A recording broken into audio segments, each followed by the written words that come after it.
Бид нар Монголын үндэсний холбоог байгуулж ажиллаж байсан тэр 90-ад оны үед гадаадд ажиллаж амьдарч байгаа залуучуудаа Монгол өхөө сайхан үсрэлийн эзэмшил сураасаа барилдах болцоо нөхцөлийн олох юмсан гэсэн санал бодолтой байдаг байсан.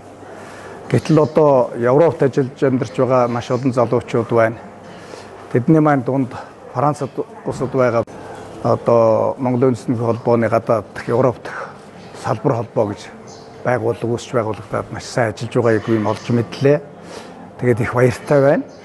Тэгээд тэр холбоог үүсгэн байгуулсан Саран Пүрэв Баяр нартаа болон энэ холбоонд харьяалагдж барилдаж байгаа нийт залуучууд, Европт байгаа нийт залуучуудаа Монгол өхөөсөө суралцахын суралцаад, ёс журмын эзэмшээд, өвөл өмжлөн гадаадд сурталчлаад, сайхан барилдаараа, сар шинээрээ сайхан шинэлээрээ гэж ярёё. Тэгээд одоо ялангуяа жоохон баг хүүхдүүд хүртэл одоо барилдж байгаа юм байна. Би тэр мэдээллийг олж үзлээ, зураг хөргийг харлаа.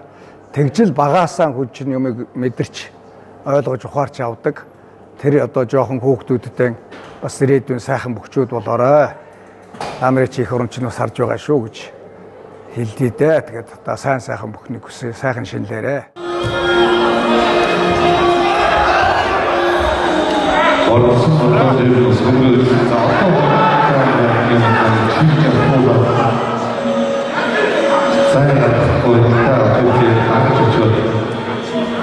그리고 zoom 하는 거